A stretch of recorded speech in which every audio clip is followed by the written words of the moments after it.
Boa noite a todos. Essa é mais uma doutrinária ao vivo, live, né? Do Instituto Espírita Bravo Nordeste, de Arembé, Camaçari, Bahia, e do Centro Espírita Nosso Lar, também no bairro de Cidade Nova, Salvador. E hoje, como sempre, teremos um palestrante convidado, que irá nos trazer um tema muito interessante sobre a Bíblia, um tema da Bíblia. Hoje será um pouco diferente. Então, eu vou passar a palavra para o nosso irmão Paulo Moutinho, para que ele faça a nossa peça inicial e já apresente o nosso palestrante de hoje, passando a palavra para ele. Então, com a palavra, Paulo Moutinho. Vou só colocar o fone de ouvido. Paulinho, boa noite, meu amor, meu querido. Como é que tá você? Oi, Ari, tudo beleza, tudo certo. E Tá você? tudo em paz, meu amor. Tá tudo em paz, graças a Deus. Tô na área. Tá tudo em paz, graças a Deus. Vendo você, tô bem melhor. Graças a Tô Deus. na área, toda quinta-feira eu vou participar, toda quinta-feira. Na outra quinta-feira sou eu que vou fazer a prece, a abertura. Adri, vamos ouvir agora a prece com o nosso irmão Paulo. Pronto, acabou. Certo. Então, vamos nos concentrar no momento presente. Vamos esquecer as preocupações externas. Vamos se concentrar em Deus, mantendo a calma, mantendo a tranquilidade, sabendo que esse momento é único. Esse momento é especial. Vamos sentindo o nosso corpo, esse momento, nossa respiração, percebendo esse momento aqui, esse instante, no agora.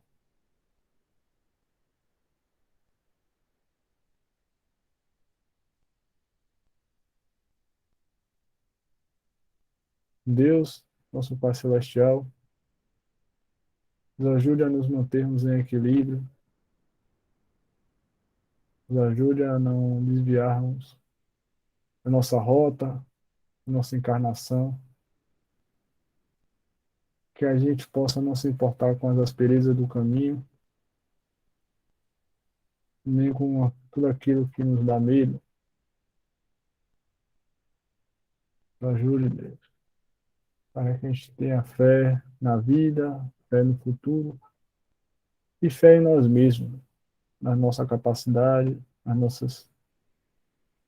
nossa inteligência, na nossa bondade, que a gente tenha confiança que podemos vencer todas as dificuldades da nossa vida. Tenhamos confiança e fé, que possamos ser um exemplo de cristão no nosso dia a dia, nossa família, nosso trabalho, na rua, com nossos amigos.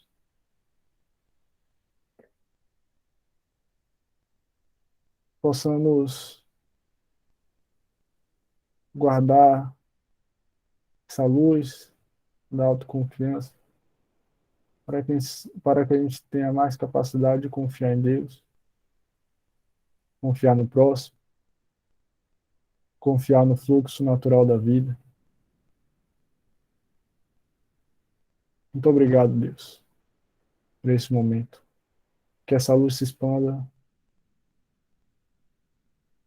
na vida de muitas famílias. Que assim seja. Esse clima de paz e tranquilidade, gostaria de convidar nosso querido amigo Ítalo Cunha, que vai trazer um tema muito interessante da Bíblia. Então, eu passo a palavra para você, Ítalo. Obrigado, Paulinho. Mais uma vez, boa noite a todos. Como vocês devem ter lido aí no convite, estou sendo ouvido aí, né? Estão escutando bem? Ok. Como vocês devem ter lido no convite, a explanação de hoje é um tema bíblico, fala de Daniel e o sonho de Nabucodonosor. Daniel, ele foi um israelita, ele foi para a Babilônia como cativo e, chegando no Império, ele foi preparado, certo, para servir ao reino. Daniel era uma pessoa íntegra, uma pessoa de contrito a Deus, abençoado, entendeu, por Deus, e ele se destacou logo entre aqueles que faziam parte do seu grupo. E o que é que ocorre? Os imperadores, aliás, não só o imperador, os imperadores, no caso Nabucodonosor, da época, eles tinham um poder total sobre o império e, consequentemente, claro, né, sobre os que ali residiam, moravam, sobre o domínio dele. Esse domínio era tão grande, chegava ao ponto de ter poder sobre a vida e a morte de seus súditos. E aí, uma certa noite, Nabucodonosor teve um sonho, só que quando ele acordou intrigado, impressionado, porque ele não se lembrava do sonho que ele tinha tido, mas isso deixou ele impressionado mesmo, né? Porque ele queria se lembrar a todo custo, mas não conseguia. E o que é que ele fez? Ele mandou chamar, porque nessa época era de costume, até hoje nós temos, né? Todos os governos têm os seus conselheiros, que é o seu secretariado, né? Seus assessores. Naquela época, esses conselheiros, eles eram feiticeiros, magos, eram encantadores, eram profetas, sábios. E ele reuniu todos esses, mandou chamar diante dele e falou, né? Eu tive um sonho, eu tenho curiosidade para saber, eu não me lembro desse sonho, eu sei que isso me deixou impressionado e eu gostaria que vocês conseguissem desvendar esse sonho, me falar qual foi o sonho que eu tive e o significado dele. Naquele primeiro momento, eu quero lembrar que Daniel não estava, embora ele fizesse parte, entendeu, ele era um sábio. Não houve quem conseguisse decifrar o sonho. O imperador Nabucodonosor, ele ficou irado. E aí, o que é que ele fez? Ele mandou que todos fossem embora e avisou que se não resolvessem essa situação, que eles não desvendassem, que ele iria matar todos, inclusive o próprio Daniel também, que fazia parte, né, desse grupo de, digamos assim, de assessores.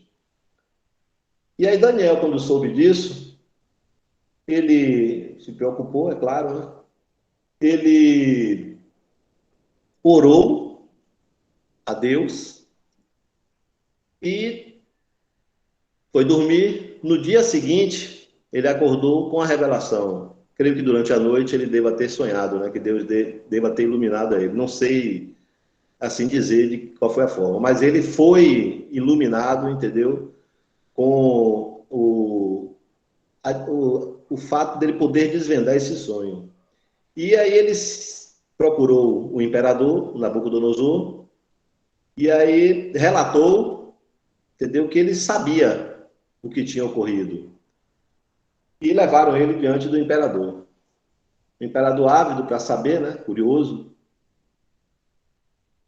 ele começou a falar, né, que o Deus dele tinha agraciado ele, entendeu? Que tinha dado essa graça de saber. Ele disse, olha, adiante o lado aí, eu não quero saber do seu Deus, não.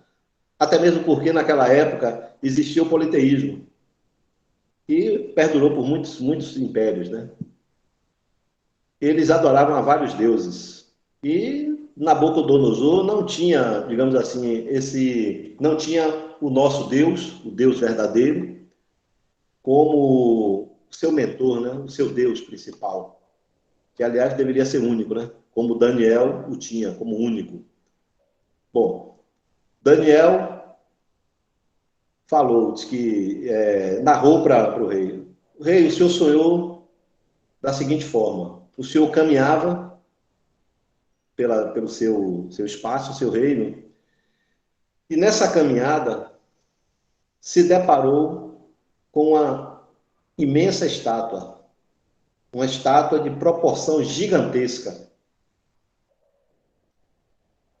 E essa estátua, ela se configurava da seguinte maneira: ela era constituída, ela era formada pela cabeça de ouro, o peito e os braços de prata, o ventre, parte da barriga, né, de bronze, as pernas de ferro e os pés constituídos de ferro e barro e argila. E no sonho,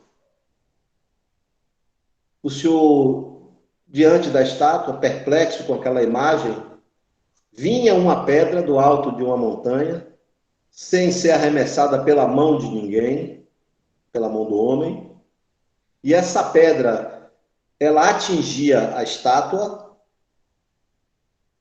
e desmoronava, quer dizer, destruía essa estátua, e a estátua, ao se esmigalhar, né, se desmanchar, era levada pelo vento. Ao passo que essa pedra que destruiu a estátua, ela começava a crescer, entendeu? Crescer de forma, entendeu? Tão rápida e tão dinâmica, que ela cresceu que mais do que uma montanha, ficou maior do que uma montanha. E é essa a revelação que eu tenho a lhe dizer, imperador. Bom, Nabucodonosor ficou impressionado, porque foi exatamente como ele tinha sonhado. E o que é que ele fez? E aí quis saber qual seria a interpretação, a definição, o porquê desse sonho. E ele continuou. Bom, meu rei, a interpretação é: a cabeça de ouro representa o seu império. Você foi, vamos dizer assim, escolhido por Deus para governar sobre as terras aqui, que era a terra mesmo, de um modo geral. Ele governava sobre todo o território que existia habitado naquela época, né? E a cabeça de ouro representa o seu império, representa você. Porém, o seu reino cairá. E o reino que vier após a sua queda será um reino inferior. E ele está representado pelo peito e os braços de prata. E em sequência, esse reino, depois de um certo tempo, ele também cairá. E o outro reino se levantará, inferior também ao o reino que lhe suceder, que é o de prata. Esse reino está representado pelo ventre de bronze. Todos sabemos que a prata ela é superior ao bronze, né? Portanto, o bronze é inferior, tanto quanto a prata é inferior ao ouro. E Esse reino, esse terceiro reino, por consequência, também cairá.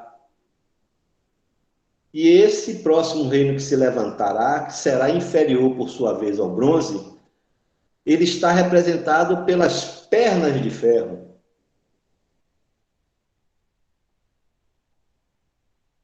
E, mais uma vez, este reino, representado pelas pernas de ferro, também cairá e se levantará um quinto reino, um quinto e último. E esse quinto e último reino, que precede o reino do Deus Pai, que é o reino de Deus, ele está representado pelos pés, que é de barro e argila, e os dedos. E cada dedo do pé simboliza um império que irá se formar dentro deste quinto império. Esses impérios governarão sobre a terra, eles dominarão sobre a terra até os últimos dias que antecedem o último reino que se levantará, que é o reino de Deus. Bom, o rei ficou satisfeitíssimo com essa interpretação, tanto que ele promoveu Daniel a governador da província e também governador dos outros do grupo, os sábios, entendeu? Aqueles que prestavam esse serviço ao imperador.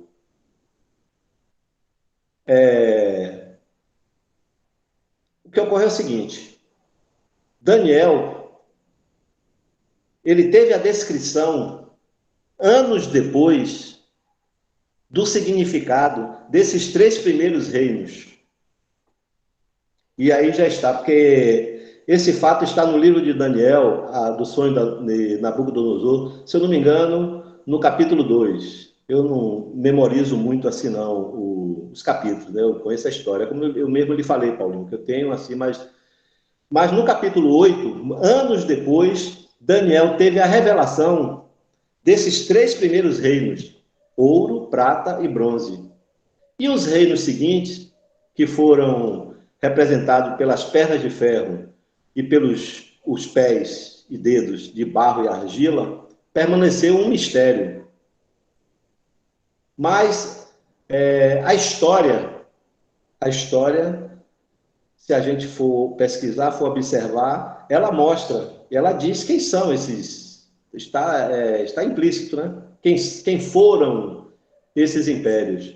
E aí eu vou rapidinho aqui, vou pegar aqui é só um minutinho.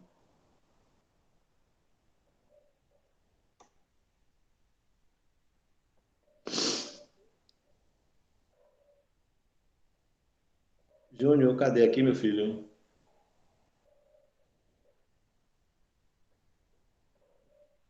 Júnior, me auxilia aqui, filho.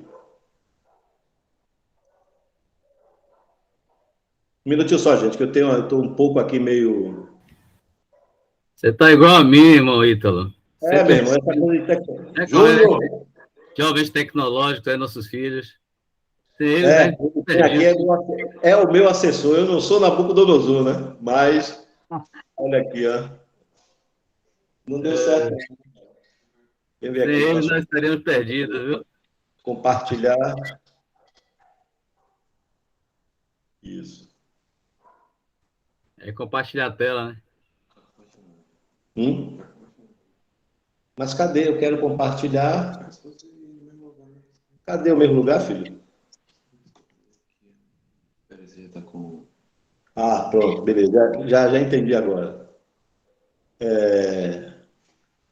Um minutinho só, gente, por favor. Tranquilo. Deixa eu ver aqui. Eu acabei esquecendo como era, mas é meu assessor aqui Pronto.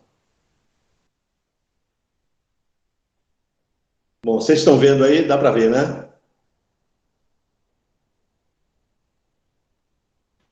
Dá para ver. É a Dá para estátua ver? do sonho, né?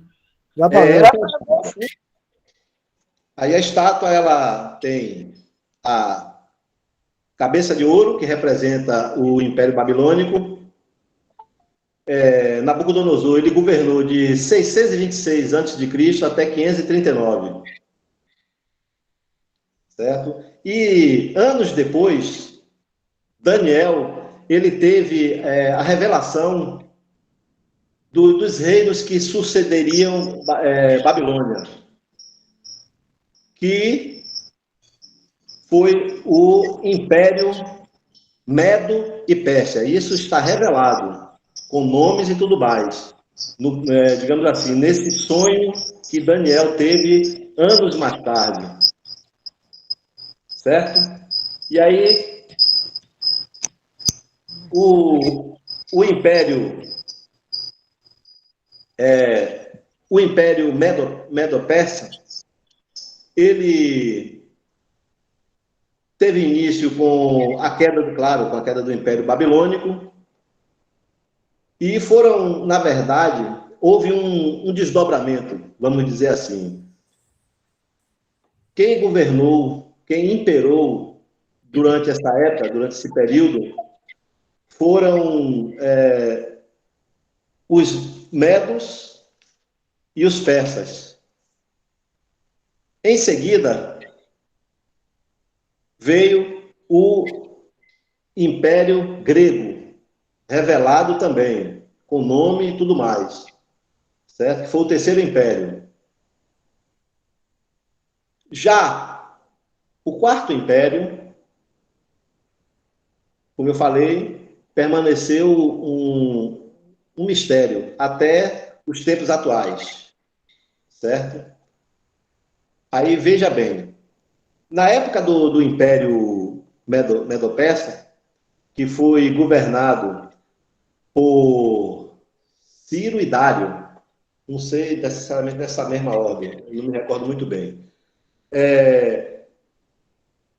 O busto, os braços de prata e os braços cruzados, isso pressupõe, quando nós cruzamos os braços, um sobrepõe-se sobre o outro. Bom, isso significa dizer que um reino, um império, apesar de terem governado, entendeu? De forma amistosa, sem nenhuma intriga, mas um se sobrepôs sobre o outro. E este foi o Império Persa. Isso revelado para Daniel.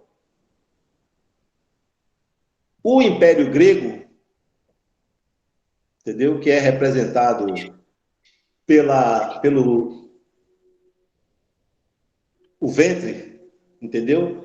De bronze, ele foi governado por Alexandre o Grande, foi um império que difundiu a cultura helenista, e até então ficou revelado para Daniel que seria dessa forma, que surgiria o Império Grego, inclusive o nome do imperador,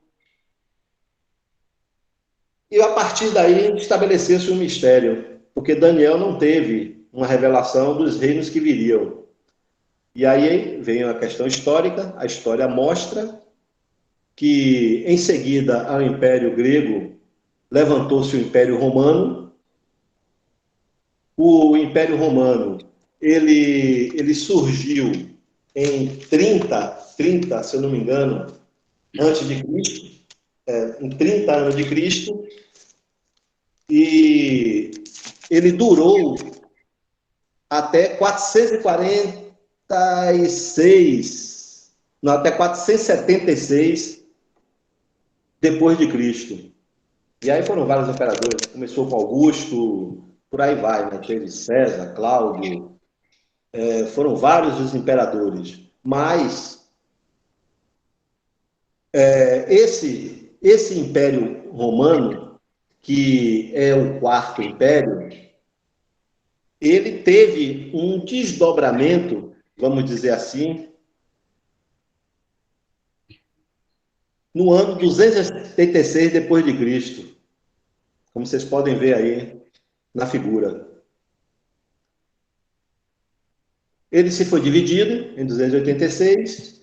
A parte ocidental, a capital continuou Roma, continuou sendo em Roma, e a parte oriental, que foi denominado Império Bizantino, se estabeleceu em Constantinopla. Esse Império Bizantino, ele era formado pela Síria, Grécia, por povos da Síria, Grécia e Israel. E aí, o que ocorre? Com esse desdobramento, o Império Romano não conseguiu, vamos dizer assim, se sustentar. E aí, em 476, o Império Romano, a parte ocidental desse quarto império, que está previsto, que foi citado no sonho do rei Nabucodonosor, esse quarto império permaneceu somente com a parte oriental do Império Romano, ou seja, o Império Bizantino. E esse império, que é interessante, ele permaneceu até 1453, se eu não me engano, ou seja, permaneceu até a Idade Média. Foi longo. E durante o reinado desse império, o que aconteceu? Vocês devem lembrar da história, claro, né? Que foi o sítio a Jerusalém e a derrubada. O sítio, a derrubada do muro e a invasão de Jerusalém. Das cruzadas, Houve né? as cruzadas? Na época das cruzadas já, né? Isso. Não, aí foi do Império Romano, porque na realidade foi assim, Roma, ele enviou aquele general Tito para invadir Jerusalém. Por quê? Porque, você sabe, Roma queria estabelecer a supremacia, vamos dizer assim. Certo? Isso aí ainda foi durante o Império Romano, antes de 286 depois de Cristo, que houve essa invasão. Agora, o que é interessante de tudo isso é o seguinte, Paulo. Roma, quando enviou o seu exército Ô, Ítalo, tá tudo preto aí. Ítalo, Oi? seu slide apagou, saiu. Tá tudo preto aí. Tá tudo preto, é? Colocar o slide. Boa, Júnior, vem cá, meu filho, me auxilia aqui. Assessoria tecnológica. Apareceu não, né? O slide tá aqui, mas sumiu, filho. Não tá aparecendo para nós aqui. Certo, mas vou continuar explanando, porque por ele vai mexendo aqui. Aí o que acontece? Tá bom. Quando. Sim, eu estava falando de Tito, certo? E quando Roma sitiou Jerusalém, enviada pelo imperador romano, certo? Tito foi o único exército que era constituído dos romanos, era a guarda pretoriana, se eu não me engano, era isso mesmo, a guarda pretoriana. E o restante, o efetivo de soldados, ele era arregimentado nas províncias das cercanias dali do Império. E esse exército, ele era constituído, pois isso aí está fugindo um pouquinho do tema, mas é interessante, porque faz parte também do contexto. Ele era constituído... Contextualizar, né? Tente resumir essa parte mais histórica. Exato, Aí, veja bem, eu estou o máximo possível. Aí, o que acontece? Isso que eu estou falando, isso tudo que eu estou falando, está registrado, quem deixou registrado foi aquele Flávio José, que foi um historiador romano, entendeu? Que ele deixou, é um cara admirável. É aquela coisa, Quando Deus manda, até o diabo obedece. Porque ele deixou registrado todos esses fatos. E com relação a Roma, eu tenho uma curiosidade imensa, porque Roma fez o que fez com Jesus, né? Sim. E aí, o que acontece? Esses exércitos, eles eram arregimentados naquelas províncias ali, das cercanias. E eles eram constituídos por sírios, israelitas e gregos. Ou seja, a participação direta de Roma, em questão de efetivo, na derrubada de Jerusalém, em efetivo, foi mínima. Mas aí, o que é que explica isso?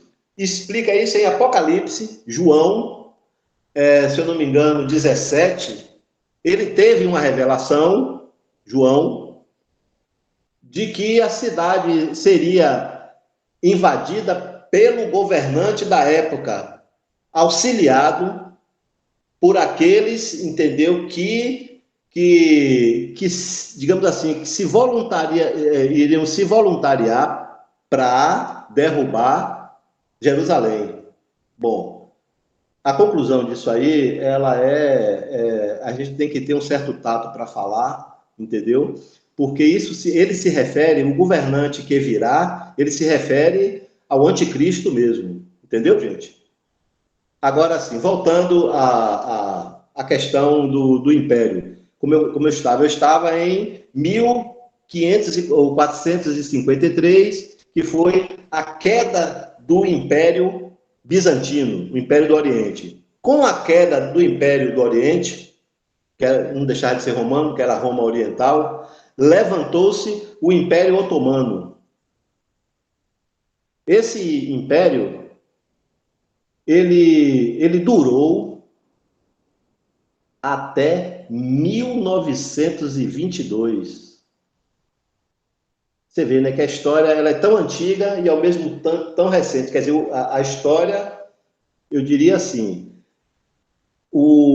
a narrativa desse sonho, certo?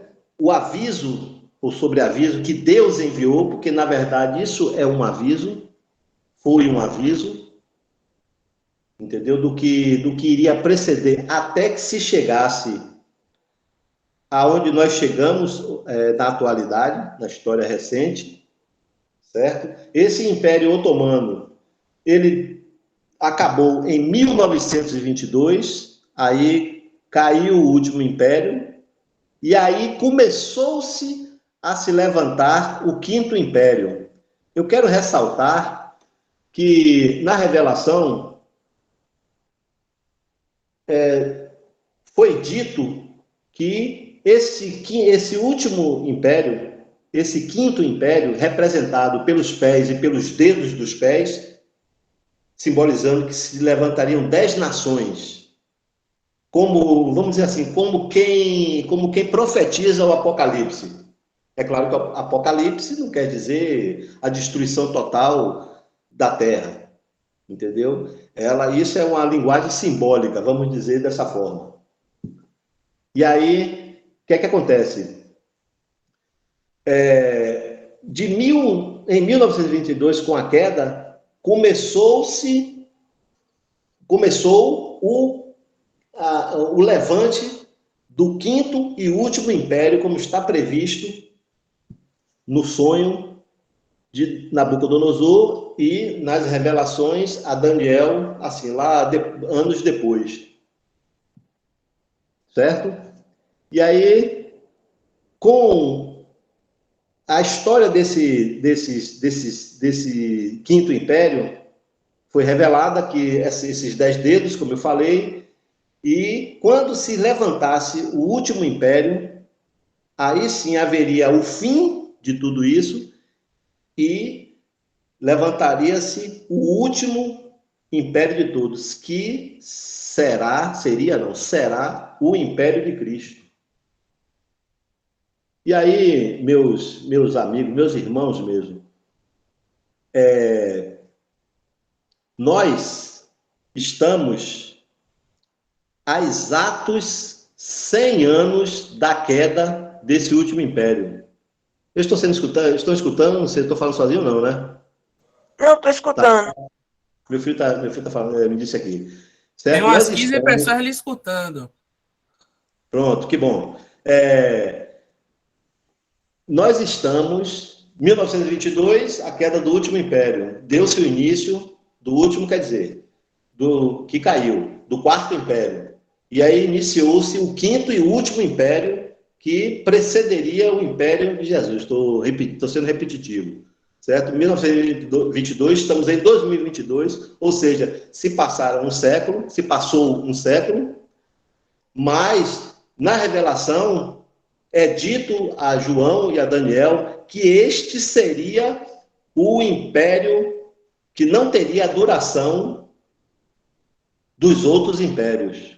Bom, aí eu fiz uma somatória, todos esses impérios somados daria cerca de, sei lá, eu fiz uma somatória não, assim, a grosso modo, tirando, porque a gente tem que, antigamente se contava de trás para frente, né? Antes de Cristo. Depois de Cristo que a gente começou a contar, entendeu? Em ordem crescente, não é isso mesmo? Então, são pelo menos 2000 e tantos anos. Aí, quer dizer, não está definido se duraria menos do que os 2000 e poucos anos ou menos do que os outros impérios. Bom, que não é menos do que os outros impérios, isso já ficou estabelecido. Por quê? Porque o império de Nabucodonosor foram só 87 anos. E já se passaram 100 anos de 1922 até agora, 2022. Certo? Bom, mas foi dito que esse império, esse último império, esse quinto império, se teria uma duração muito menor do que os outros impérios. Então, eu chamo a atenção de vocês para o seguinte fato. Vou rolar aqui e vocês vão ver. Eu vou ler para vocês aqui. Nações que comprovada ou supostamente possuem armas nucleares são, por vezes, referidas como clube nuclear. Existem atualmente 9 estados que conseguiram detonar armas nucleares. Eu não vou continuar, não. Mas vocês já captaram a mensagem, com certeza. Deixa eu voltar aqui.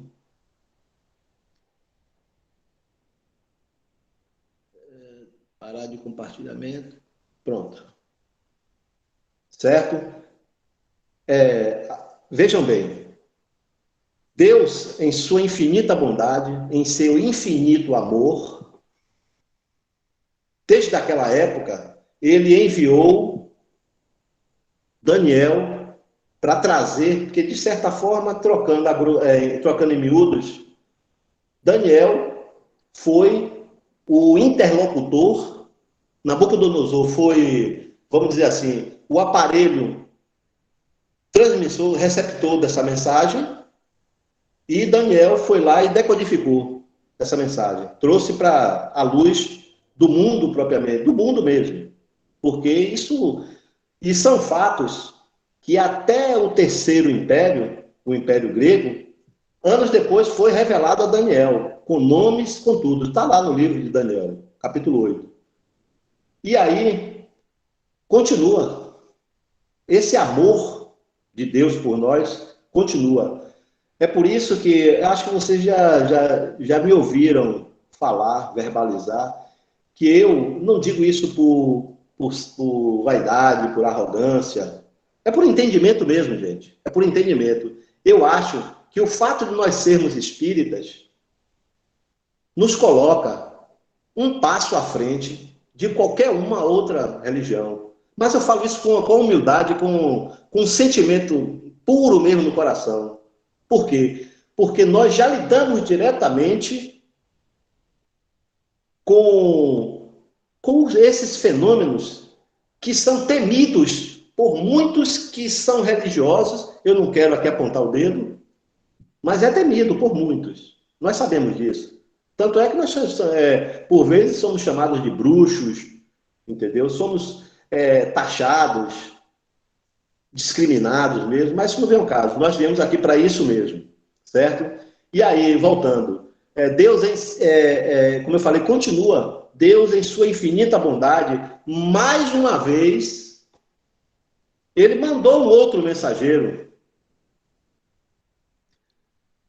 Filomeno de Miranda, por intermédio do médium Divaldo Franco, trouxe a revelação da transição planetária. Eu creio que a transição planetária, ela se encaixa dentro do contexto de toda essa história. Porque, como eu falei, é claro que Apocalipse não significa dizer a destruição da Terra. E a doutrina evangélica, reforçado mais ainda com essa questão da transição planetária, que diz que esse mundo aqui é um planeta de regeneração, de expiação, de prova, que esse planeta não vai ser destruído, pelo contrário, que os destruidores dele serão banidos. Esse é o nosso entendimento, mas eu penso que essa revelação de Filomeno Miranda ao nosso querido Divaldo Franco foi mais um aviso, uma reiteração de tudo isso. Claro, num contexto mais atual. Até mesmo porque Deus, ele em sua infinita sabedoria, ele vai, semelhante assim a nossos pais. Nós tivemos que o tratamento, a educação que eu tive foi diferente do meu irmão caçula. Então, Deus, naquela época, houve uma época que ele punia, vamos dizer assim, a punição era severa. Como meus pais também me puniram numa certa época, por quê? Porque eles aprenderam dessa forma. Você tem uma noção, eu acho um fato interessante, o conceito que se tinha antigamente, a questão, porque o próprio Deus disse, Deus deixou escrito, que você pode exemplar, mas você não pode bater com as mãos. Nisso constituía pecado, vamos dizer assim. E aí ele determinou o uso da vara. E aí o que é que o homem moderno, o homem, vamos dizer assim, até mesmo daquelas épocas que constituem o poder judiciário, certo? Eles copiaram isso e hoje em dia você ouve o termo vara de infância, vara disso, vara daquilo. Não é nada mais do que uma adaptação, certo? Desse termo, digamos assim, dessa orientação que Deus nos deu para o uso da vara. E aí, com tudo isso, voltando ao assunto, eu pergunto a todos, que até um pouquinho, assim, meio, vocês até devem estranhar, pode pensar até que vai soar um pouco egoísta, mas que mundo nós queremos para nós? Que mundo você quer para você no futuro? Normalmente a gente perguntaria, né? Que mundo você quer deixar para os seus filhos? Não é isso mesmo? A pergunta é essa. Que mundo você quer, vamos dizer assim, já virou até jargão, né? Que mundo você quer? Mas que mundo você quer para você no futuro? Por quê? Porque eu, enquanto espírita, eu tenho a absoluta certeza que um dia, como todos nós iremos morrer, eu vou morrer, não sei daqui a quanto tempo, mas eu vou voltar.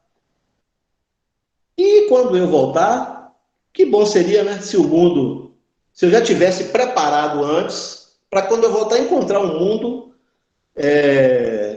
vamos dizer assim, num ambiente satisfatório, não diria perfeito, né? Porque perfeito só Deus. E assim, se eu pensar dessa forma, pensar em mim no futuro, por tabela, meus filhos, as minhas gerações futuras irão se beneficiar.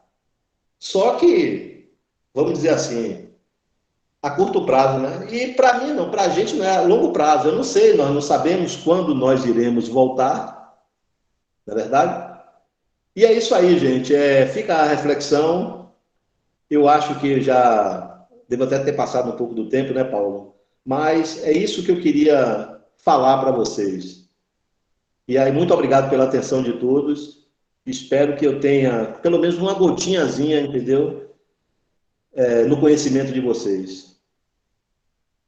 Muito obrigado.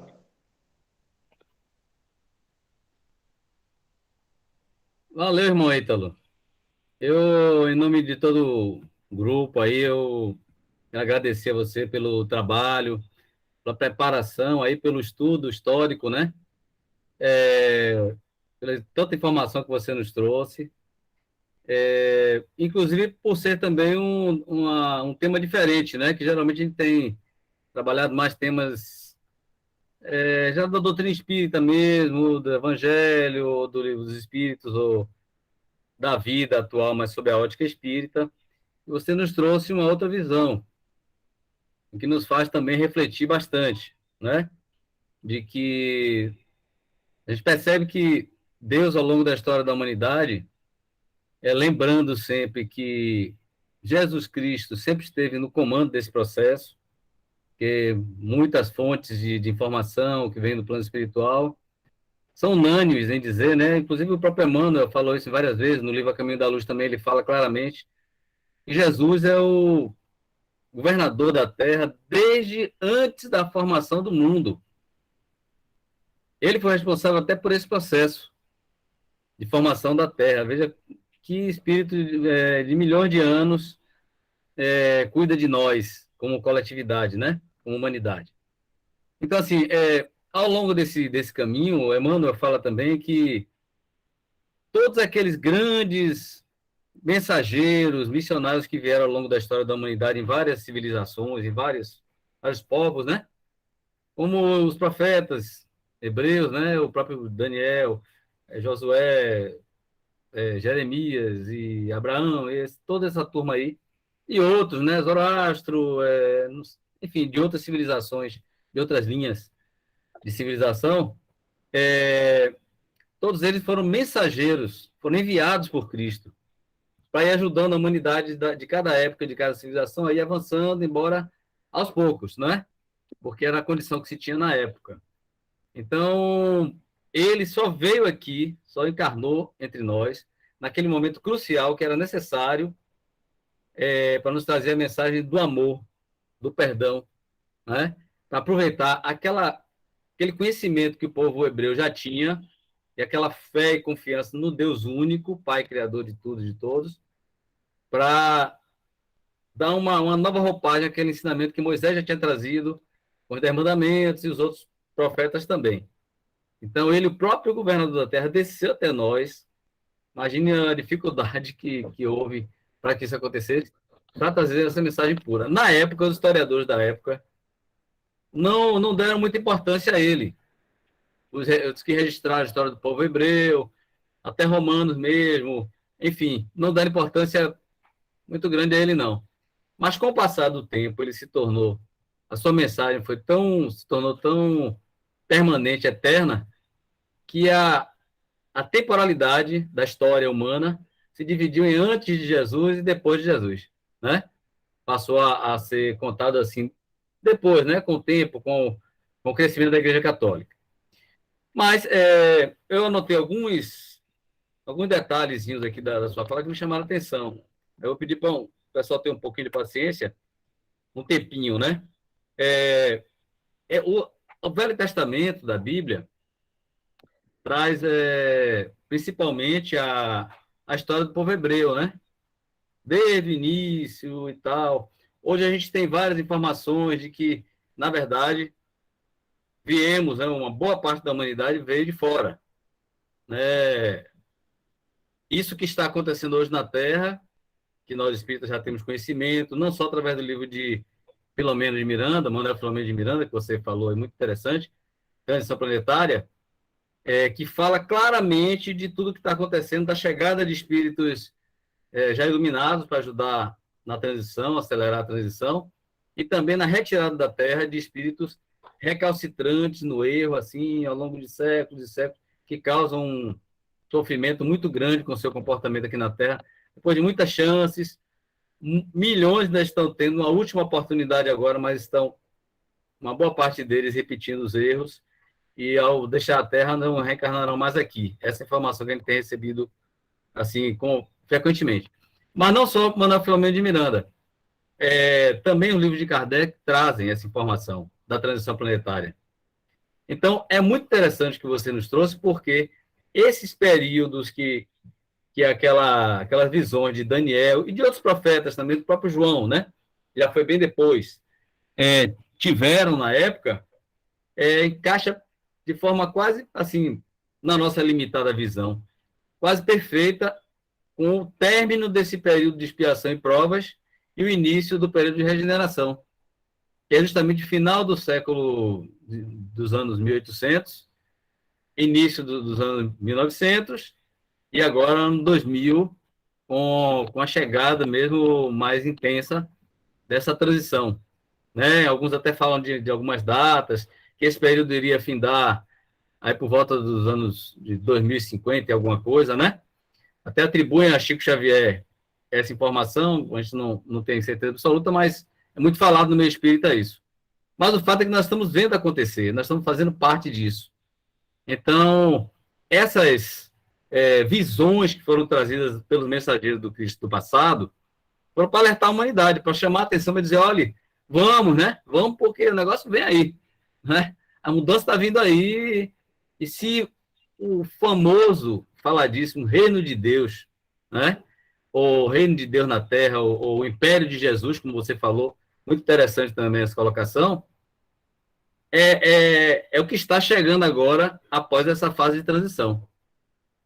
Eu, pelo menos, tenho visto e tenho entendido como sendo o mundo regenerado, né? O mundo de regeneração, onde o mal não é ainda um mundo feliz, mas é um mundo onde o mal não vai mais prevalecer, onde aqueles milhões de espíritos recalcitrantes no erro, no mal, que mantenha esse ambiente de guerra, de sofrimento, de tanta coisa ruim que a Terra vive hoje. E agora se acelerou isso porque é necessário que tudo isso venha à tona. Porque nós ainda precisamos desse aprendizado. Eu só vou fazer uma pequena observação com relação à questão da vara que você falou aí. Né, que eu não concordo muito, não. Eu acho que todo mundo ficou com a cara meio estranha aí quando você falou. Eu entendi que você quis colocar que era uma visão antiga, né? Eu, por exemplo, quando era menino, ainda nossa família era católica e tinha muito essa coisa ainda embora meu pai e minha mãe, graças a Deus, não fossem adeptos da vara, de bater, essas coisas, né? Muito pouco, só em momentos muito necessários, assim, na visão deles naquela época, né, mãe? Era mais ou menos da minha mãe, que essa doçura toda sempre foi do carinho, do amor, Não lembro dela levantando a mão para dar um tapa em ninguém. Não me lembro. Não estou dizendo que não aconteceu, mas não me lembro. Meu pai era mais durão, tinha algumas puniçõezinhas e tal. Mas o próprio Evangelho segundo o Espiritismo traz ainda essa visão de punição, né? Mas por quê? Por que traz isso? Porque muitos daqueles espíritos que participaram da codificação foram oriundos da Igreja Católica. Então, eles trouxeram ainda consigo um pouco daquele ranço do céu, do inferno, da punição, de um Deus punitivo. Hoje a gente fala em amor, em perdão, porque Jesus não falou. Ele falou assim, naquela linguagem que o povo podia entender, mas ele veio nos trazer o perdão, a mensagem do perdão, do amor, da bondade, a ponto dele acolher a todos, por mais errados que estivessem. Né? Então, no livro do Evangelho segundo o Espiritismo, tem um trechozinho no capítulo Amar o Próximo como a Si Mesmo, que fala da caridade para com os criminosos. E que fala claramente que nós devemos ter com eles o amor, a caridade da prece. Se não podemos fazer nada, pelo menos orar por eles, porque o arrependimento pode tocar o seu coração. E é necessário ainda que Deus permite, através de Jesus, dos seus mensageiros, que esses espíritos criminosos que causam grandes perturbações estejam ainda entre nós. Eu vou ler aqui, para não ficar colocando a minha linguagem. Deus permite que grandes criminosos estejam entre vós, a fim de que vos sirvam de ensino. Logo, quando os homens forem conduzidos às verdadeiras leis de Deus, período de transição, de regeneração, não haverá mais necessidade desses ensinamentos. E todos os espíritos impuros e revoltados serão dispersados nos mundos inferiores em harmonia com as suas tendências. No capítulo 11 do Evangelho segundo o Espiritismo. As obras de Kardec estão pontilhadas de várias informações sobre esse período de transição, né? Do mundo de regeneração, do reino de Deus na Terra, vamos dizer assim, com a chegada, né, do reino de Deus na Terra, e que, infelizmente, com a retirada desses irmãos que vão ter que recomeçar sua caminhada em planetas primitivos, né, planetas mais difíceis do que a Terra está hoje. Então, e que é o que aconteceu com muitos de nós, quando viemos de Capela e de outros mundos, nessa mesma situação, há 8, 10 mil anos atrás, antes até da Babilônia, né? E quem sabe estivemos lá. Por que é que Roma, a história de Roma, toca o nosso coração e mexe tanto, às vezes, com a nossa adrenalina, com a nossa emoção, a gente quer saber mais e tal? Com certeza, lá no fundo, tem as informações que muitos de nós participamos dessas histórias, talvez, né? É uma suposição, mas eu acho que muito possível de ter acontecido. Mas é isso, eu não vou estender mais não, faço coisinhas que eu tinha anotado aqui. E eu quero dizer que eu acredito, sim, que nós estamos no Império do Cristo já chegando. E nós fazemos parte dos trabalhadores, dos obreiros que ele colocou na Terra, nos deu a oportunidade de trabalharmos dia após dia para concretizarmos isso, tornarmos realidade a existência desse Império do Cristo, né? É isso que eu queria dizer. Tem a Adriana levantou a mão primeiro, eu tomei a vez dela. Depois tem Maurício. Se alguém Não, mais pode falar. Eu só queria dizer que é interessante que ele trouxe, que assim, que fala sobre como era que era Deus, como era o trabalho de Deus, né, com a presença dos companheiros dele, né.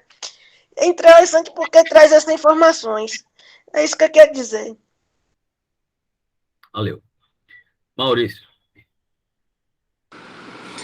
Boa noite, pessoal. Ítalo, parabéns, viu, pela palestra. Você está ouvindo, eu estava lembrando todo o que eu tinha estudado sobre história, sobre Império Romano, Otomano e tal. Muito boa a revisão que você falou, muito bem, parabéns. E assim, do que o Paulo está falando aí, né, recordando, tem um livro muito interessante, chama-se O Homem das 5.000 Faces. Não lembro qual autor do livro. Eu li há muito tempo atrás. Que ele fala sobre que, na verdade, o Cristo, isso está relatado no Caminho da Luz, né? Ele falou por vários povos, inclusive os degradados, né? Que foram o povo da Índia, né? O povo, lá, os egípcios e tal, os egípcios lá. Maurício, desculpa te interromper aí. Sim. A sua imagem está parecendo a do Homem Invisível, aquele filme do Homem Invisível. Não sei porquê, tá fundo. Você está com fundo aí, a imagem no fundo que você colocou, né? Ou não? Não. Não? Tá bom. Então vamos em frente. Não sei, não. Mas dá para ouvir, não dá? Desculpa aí. Tá. É o Homem das 5.000 Faces, né? Exatamente. Tá, eu vou tirar aqui a minha imagem, porque o importante é o que eu estou falando, né? Para não atrapalhar. Às vezes a câmera está obsediada aí, né? Eu tiro. Deve ser isso. Pois é. Então, assim, esse livro fala sobre isso, sobre os povos antigos. Eles todos tinham uma ideia de que haveria um Cristo. Claro, cada qual com a sua nomenclatura, no caso, né? O povo israelita, eles acreditavam, o Israel, né? Acreditavam na época do Cristo, só que achavam que viria um Salvador. Só que eles acharam que seria um conquistador, na verdade, né? E todos esses povos, eles tinham essa imagem. E na Caminho da Luz fala que Jesus, ele falou com todos esses povos, inclusive os degradados, né? Que ele mesmo iria encarnar aqui na Terra para levar a mensagem de amor e de humildade. Por isso que ficou no seio, né? Na lembrança desses povos, intuitivamente, que encarnaria um Salvador. Interessante. Então, todos os povos, eles tinham sempre essa imagem, essa impressão que um ser superior vir aqui e daria uma grande mensagem. E que, na verdade, foi o Cristo, no caso, né? Esse é um ponto que eu queria falar. E o segundo ponto que eu queria falar, que Paulo falou ali, é verdade, sem dúvida. Deus é amor, né? Deus é amor. Porém, Jesus tem uma frase que ele diz que reconciliai-vos com o seu adversário, porque senão sereis entregados ao meirinho, e dali não saireis até que pague os últimos ceitil. Se fala muito sobre tensão planetária, né? Então, assim, essa questão de tensão planetária, aí tem que tomar muito cuidado nós espíritas, eu tenho certeza disso, porque nós somos espíritos muito comprometidos com o passado. E aí veio aqui o espiritismo para a gente como um remédio balsâmico, né? Eu me lembro tem um livro chamado Tomé da Obsessão, também de Manuel Filomeno de Miranda. Eu li o caso de Ambrósio.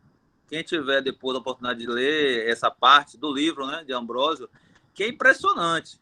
Ele foi um espírita que reencarnou no lar espírita, com toda a educação espírita. Ele participou da juventude espírita. Na fase adulta, começou a trabalhar no espiritismo, começou a fazer palestra, começou a divulgar e voltou para o plano espiritual em condições extremamente difíceis, de muita dor. É exatamente o livro. Esse livro é fantástico. Fantástico. De muita dor, muita dor. Ele teve uma reencarnação. Começando assim, a reler agora. Pronto, esse livro é fantástico. Um livro, muito bom esse livro, muito bom mesmo.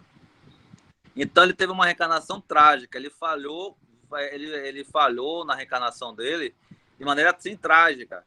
E aí, não querendo me alugar, né, só mostrando a imagem que assim a princesa Isabel, a rainha Isabel, né, ela que foi uma santa, né, ela foi uma rainha e foi um espírito muito evoluído. Manuel Filomeno de Miranda, ele mostra a imagem, uma expedição. Ele não fala qual é o motivo da expedição, mas era uma expedição a uma região infernal. De fato, nosso lar era fichinha, era quase um paraíso, nosso lar comparado com o local que estávamos visitando. Era uma filha de indiana, uma rainha Isabel, né, com um espírito muito evoluído, com muito amor, né, na frente da expedição, e local assim de muito sofrimento, onde as pessoas estavam lá se afogando de maneira recorrente. Os espíritos eles saíam do lodo e depois se afogavam outra vez de maneira ininterrupta, né? E chegavam no local, uma rocha, onde estava Ambrósio. Ambrósio estava emparedado nessa rocha e sendo supliciado. E a todo urro que ele dava de dor, a resposta naquele local infernal era de saria e de gargalhada, porque naquele local ali não existia misericórdia. Ali era puro sofrimento. Então, Eurico Barçanufo vai lá e resgata, no caso, o irmão Ambrósio, né? E aí ele chega lá na colônia despedaçado. Foi uma reencarnação, e a reencarnação que ele teve, o principal motivo da derrota dele, o começo foi justamente a vaidade. A vaidade, começou com a vaidade, começou a se achar melhor, começou a se achar uma estrela, começou a atender, porque ele foi um sacerdote, né, no passado, e aí ele começou a se virtuar naquilo que ele tinha visto no passado, aquela questão da sexualidade, e aí começou a sintonizar com os espíritos obsessores do passado. Obsessores não, espíritos afins do passado. E aí ele acabou desencarnando uma situação muito difícil. Então, eu quando li o livro, essa parte, fiquei assustado. Realmente eu fiquei muito assustado com essa parte, que é um alerta realmente, né? A gente tem que ter muito cuidado, porque é uma fase de transição. E eu sei que eu sou um espírito muito endividado. Eu não estou falando isso, não estou... por pura excesso de realidade mesmo, né? Então a gente tem que ter muito cuidado, agradecer a Deus o fato de termos reencarnados espíritas, com toda a revelação, com toda a informação, mas a todo conhecimento vem a responsabilidade, né? Então, todo aquilo que a gente precisa fazer aqui na Terra, em termos de amor mesmo, né? Porque o grande objetivo de Jesus aqui é que nós nos melhoremos, né? Espiritualmente, moralmente. E é um trabalho interno, é um trabalho de séculos. Mas se a gente conseguir, por exemplo, nessa encarnação, acertar o passo, já vai ser uma grande oportunidade. Pelo menos tomar o rumo certo, né? Tomar um Olha fumo, isso. já ajuda. Porque nós já Me diga sabemos, né, uma de coisa. grandes débitos do passado, é um primeiro passo, tomar consciência disso. Isso. E escolher um rumo que vai nos levar, no futuro, podemos zerar essa contabilidade, quem sabe daqui a quantas encarnações, né? Missão de Deus, nosso Pai. Se alguém mais quer falar, minha gente? Ítalo, quer fazer alguma consideração? Não, então, para mim, muito, digamos assim, agreguei muito conhecimento, assim, quando você explanou aí a respeito de Jesus, sobre, embora você já tenha até falado, né, que ele precede desde antes da criação da Terra. E, assim, a observação que eu faço é que o entendimento que eu tenho, assim, de uma forma bem atual, que eu sempre observei sobre esse ponto de vista. Eu sempre vi Jesus como uma espécie de amplificador da voz de Deus. Para mim, Jesus, ele é, assim, numa forma atual, ele é um megafone na mão de Deus. Então, tudo que ele faz, absolutamente tudo que ele faz, ele está executando uma ordem do Pai Maior, entendeu? Aí é por isso que eu me refiro dessa forma, certo? É por isso que como eu já falei antes, eu tenho a Bíblia, embora eu filtre muita coisa, claro, é preciso ser filtrado, e assim, é porque quando eu passei a ter acesso a essas informações bíblicas, elas me foram dadas, tanto é que eu tinha uma ideia assim, eu cheguei para uma escola de estudos bíblicos, eu morava ali na Maralina e era na igreja de São José. E a gente tinha que se preparar para poder fazer primeira comunhão, tá, essas coisas, e tinha os estudos. E aí, veja bem, eu cheguei lá e começaram a me apresentar o Novo Testamento.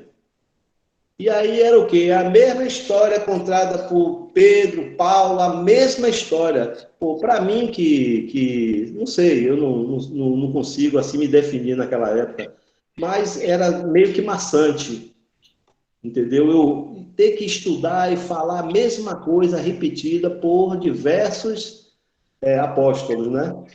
Isso aí, e eu pensava da seguinte forma, pô, por que eu tenho que... Eu estava ali ávido de conhecer, de fato, a Bíblia, por quê? Porque naquela época era meio que moda entre os meus grupos, meu grupo de amigos. E eu tinha, assim, uma inveja mesmo, né? Daqueles amigos que chegavam e contava histórias, fazia citações bíblicas e tal. Pô, aquilo ali eu sentia uma inveja mesmo naquela época, isso eu posso dizer. E aí eu fui lá, fui tentar, e cheguei lá e me colocaram já da metade. Eu disse, por que começa a ler um livro da metade? Para mim não tinha muita graça. Daí que eu comecei a buscar, entendeu? Tentar uma que eu me identificasse, certo? E aí comecei por mim mesmo, comecei a estudar. Agora, de fato, quando eu comecei a ler a Bíblia, Gênesis, pô, fulano gerou fulano, pô, aí foi que foi mais maçante ainda. Eu aí já aceitei a ideia de pular essa parte, vamos dizer assim. E aí era fascinante as histórias. Eu lia a Bíblia, eu acho que eu já disse a Paulinho uma vez. É interessante que a gente leia a Bíblia como um livro mesmo, como um livro de história, como um romance, vamos dizer assim, dissociado dessa coisa que me colocavam dentro das igrejas que eu ia frequentar, a igreja católica, de uma forma impositiva. Usava-se a Bíblia para ameaçar mesmo. Oh, se você não fizer isso, está escrito lá no livro, fulano disse isso, ciclano disse aquilo. Por isso que eu uso, é por isso que eu uso o referência, e também porque está lá, entendeu? Eu uso o termo vara, porque eu aprendi na Bíblia E isso que Deus deixou dito, isso, entendeu? E aí, por conta disso, eu sempre via Jesus Cristo. Aí depois eu tive acesso a outras informações, comecei a ler livros espíritas, só que foi assim, os livros que eu tive acesso iniciais, foi eu não me lembro bem o título, mas era livro de relato de pessoas que tinham falecidos e faziam, era uma psicografia. E aí logo em seguida, Paulo, eu não vou me estender muito não, eu tive uma experiência muito negativa. Um amigo meu de infância, Tony, eu sempre ia no carnaval, eu sempre ia lá onde eu morei, lá com minha tia, que foi quem me criou. Depois eu comecei a trabalhar, fui morar com minha mãe mesmo. E aí eu ia lá que minha tia me ajudava para eu comprar meu abadá do carnaval, ou então tênis para pular o carnaval. Eu estive lá e chamei Tony, aí a mãe de Tony, preocupada, dona Anjoleta, que Deus a tenha. Vem cá aí, tal e tal, que ele foi meu amigo de infância. E aí, quando eu cheguei lá, ele disse, pô, eu tô lendo. Eu disse, rapaz, vamos embora, sua mãe vai comprar a fantasia do carnaval, você vai sair com a gente no bloco e tal, não sei o quê. Eles, não, cara, eu tô lendo um livro muito interessante. Aí, quando eu fui ver, era um livro espírita. Mas não foi isso digamos assim, que me fez ter um pé atrás do espiritismo. Em seguida, esse amigo meu, Tony, ele se atirou do edifício Meridian, ele se suicidou. Quando eu soube, que eu fui lá conversar com Dona Joleta, ela muito triste, ela falou que ele estava tão envolvido com o espiritismo, ele estava tão absorvido pela coisa, que ele tirou logo a vida dele, que ele queria chegar logo no mundo espiritual. E isso, Paulo, isso me fez eu recuar, entendeu, meu querido? Mas graças a Deus, eu conheci pessoas, entendeu, que desfizeram a própria doutrina mesmo, a leitura, os estudos, me dispersaram essa ideia inicial que eu tive, entendeu? Mas eu sempre tive esse pensamento. Deus em primeiro plano, esse é o meu pensamento. E Jesus, ele é, como eu falei antes, um megafone na mão de Deus. Tudo que Jesus faz é coordenado por Deus, é ditado por Deus. É esse o entendimento que eu tenho. Entendeu? Por isso que eu uso a Bíblia como um referencial. A Bíblia, para mim, é o meu referencial. Não acredito. A Bíblia tem histórias fantásticas. Histórias parece que foram tiradas de um livro de conto de fadas. Jonas na barriga da baleia do peixe. Aquela coisa de transformar cajado em cobra. Você está entendendo? São coisas fantásticas. Agora, só que é o seguinte, eu entendo que a Bíblia foi escrita por 40 personagens, de imperador a pescador. Então, cada um conseguiu ali contaminar. Por isso que eu digo, eu filtro muito. Agora, muitas histórias bonitas, José do Egito, muitas histórias muito interessantes mesmo, porque o aprendizado, nós não. Alguns pensam que nós aprendemos com os nossos erros, que essa dinâmica da nossa vida, com esses altos e baixos, é que forma o nosso aprendizado. Não, a gente também aprende com os erros dos outros, com os exemplos dos outros. Eu canso de dizer a meu filho, quando acontece alguma coisa, eu digo, tá vendo você? Por isso que eu sempre digo, aconteceu com seu colega, porque ele deixou de fazer aquilo que eu estou sempre lhe alertando, entendeu? É isso, é só isso mesmo. Beleza, então. Foi bem interessante também essa última observação sua sobre. Eu não vou me alongar muito, não, que o nosso tempo já está um pouquinho esticado. Mas, assim, o que você falou da Bíblia, do Velho Testamento, houve uma época na minha vida que eu pegava a Bíblia e começava a ler, assim, descobrir algum capítulo interessante, mas eu sempre li com esse espírito que você falou, de curiosidade, de ler como uma história, como quem está lendo um livro também de ficção. Né? Romance, isso. Um romance, uma coisa interessante, assim, sabendo que muita coisa ali, a maior parte é realidade, porém, com a visão da pessoa que escreveu naquela época, que muita coisa ali é tradição passada de boca em boca, né, de geração a geração do povo hebreu. Isso aí, fantasiosa. E quando chegou na Idade Média, você sabe que houve alguns concílios que foram filtrando, né? O que a igreja, na época, achava que era mais conveniente para ela. Isso. Então, tem muitas mensagens de médiuns, né? O Daniel, por exemplo, o próprio Nabucodonosor eram claramente médiuns ali, a serviço, embora inconscientemente, no caso do rei, né? A Isso. serviço de Deus e, né, do Mestre Jesus, que já era, naquela época, responsável por tudo isso aí. Então, assim, tem uma parte grande que é a história do povo hebreu, contada com a visão deles, né? Coisas assim que você olha, meu Deus, que coisa absurda é essa aqui. Abertura do mar.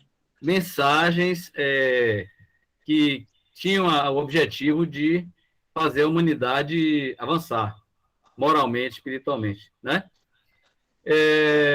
Por isso é que Kardec preferiu colher os temas do Novo Testamento, né, já do Evangelho de Jesus, porque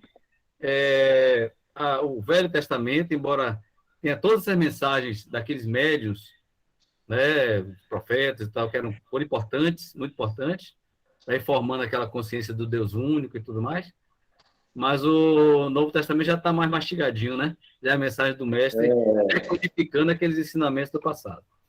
Mas é isso, gente. A gente quer agradecer a nosso Agora, querido Paulo, aí pelo... Paulo, eu gostei dessa sua observação, dessa questão da mediunidade, vamos dizer assim, sem ter o conhecimento, né? O que eram os profetas? Eram médiums, né? Claramente, recebiam mensagem do plano espiritual. Mediunidade involuntária. Involuntária. Naquela época chamavam de dizer que Deus estava falando por eles, mas sempre foi a mediunidade, né? A mediunidade sempre existiu, desde o início dos tempos. Mesmo na época primitiva já existia. E também, assim, Maurício falou uma coisa muito interessante aí, né?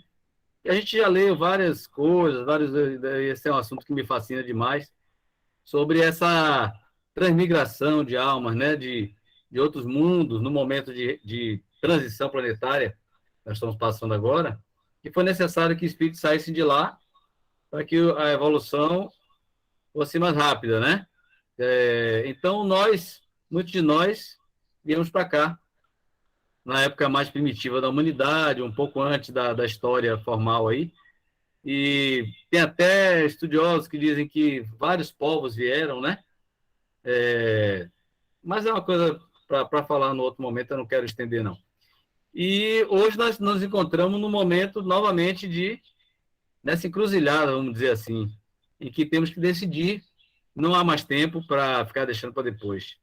Seguir rumo da regeneração ou ficarmos para trás e temos que ir para outro lugar, né, para recomeçar a caminhada de forma mais dolorosa. Então é isso, eu gostaria de agradecer mais uma vez a Ítalo e a Paulinho também, que fez o convite aí, está cuidando da nossa agenda de convidar os palestrantes. E dizer a vocês que não percam semana que vem, porque teremos um palestrante fantástico aqui, também já convidado, já confirmou a sua presença, que é o nosso irmão Maurício. Já falou aí, fez algumas observações aí. Certo? Então, não percam, hein? Vai ser muito interessante, ele já me adiantou o tema, vai ser muito interessante.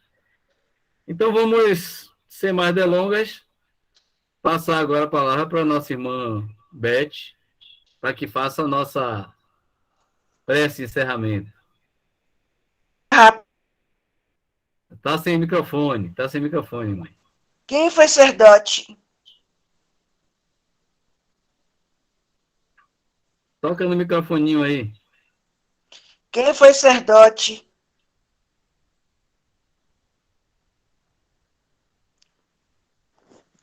Alguém pode me responder?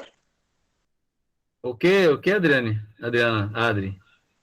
Quem foi sacerdote? Sacerdote? Quem foi sacerdote? Quem foi sacerdote não tenho a menor ideia. Sacerdote é que você está perguntando? É isso aí. Adri, eu vi errado. É sacerdote. É isso. Então tá bom. É Ô, meu isso, filho, isso, Fábio. quero que você faça a prece, viu? Eu tô aqui meio atrapalhada com a garganta. Ah, tá bom, então. Então tá bom. Eu agradeço. Então eu vou pedir a um voluntário aí, se for possível, Nós nunca mais ouvimos a prece dele. Irmão Maurício, pode ser, irmão? Fazer a nossa prece? Eu estou vendo o Fábio ser, levantando a mão aí. Ou então Vai, também. Fábio, você. Ou então Fábio pode ser. Gente, eu tava balançando o dedo porque toda vez que meu pai fala assim, vou chamar uma pessoa para fazer uma prece diferente, que nunca mais não sei o quê, ele me chama. E aí eu tava falando, não, entendeu? Então, Maurício, eu adoro ouvir a prece de Maurício. Ô, Fábio, eu senti sua falta no sábado passado. Eu senti sua falta, quero ver você no sábado, viu? Ah, sua mãe tá dizendo que é para você mesmo fazer. Sabe que mãe é mãe, tem que obedecer. Né? Eu sou mais de Fábio fazer. Aí não, aí agora acabou a conversa. Agora é Fábio que vai fazer. Vamos lá, Fabinho. Se vocês quiserem que eu faça, não tem problema nenhum. Vamos, Fabinho, fazer. Deixa o Fabinho fazer hoje. Tem muito tempo que a gente não ouve. Geralmente, nesse horário, ele está trabalhando em reuniões aí e tal. Aí vamos ouvir a prece dele hoje, já que nós temos a presença dele. Vamos silenciando, minha gente. Vou pedir para que vocês sentem um lugar confortável ou descruzem as pernas, se possível. Quem vai fechar o microfone, por favor? O seu. Vocês fecham os olhos também, se possível. E que vocês respirem fundo.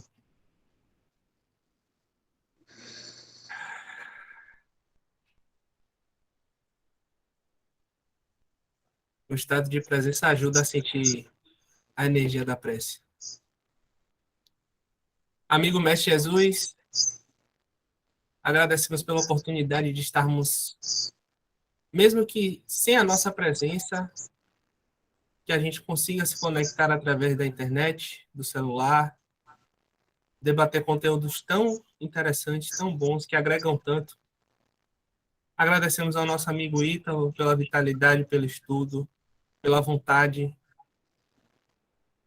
de desbravar o desconhecido, pela vontade de alcançar o que ele tem percebido que é o caminho. Agradeço por estar aqui hoje, agradeço pela presença de todos, por estarmos com saúde, no meio ainda de uma pandemia que não se encerrou. Obrigado, Pai, por tudo, hoje e sempre. Que assim seja. Envolvendo-nos a todos, Jesus querido, com a tua luz branca, através da qual suas forças positivas conseguem penetrar.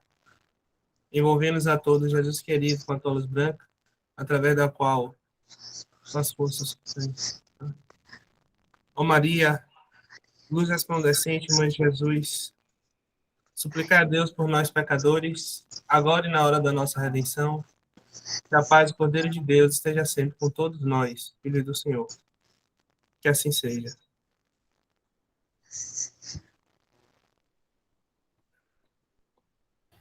Que assim seja. Obrigado, minha gente, pela atenção. Tira print. Então vamos dar um sorrisão aí para a gente tirar o print aqui. Vamos. Quem puder ligar a câmera. Aí. Vamos lá. Atenção, X. Pronto, lá vai, hein? Pronto. Beijo no coração de todos, muita paz, muita oração, viu, minha gente? Amém. Maurício. Muita paz. Abraço. Valeu, galera. Beijo. Boa noite. Até a próxima. Tchau. Boa noite a todos. Ô, Maurício, fica aí, rapaz. Oi, diga, Paulo. Deixa meu pai parar de gravar aí. Ah, tá certo.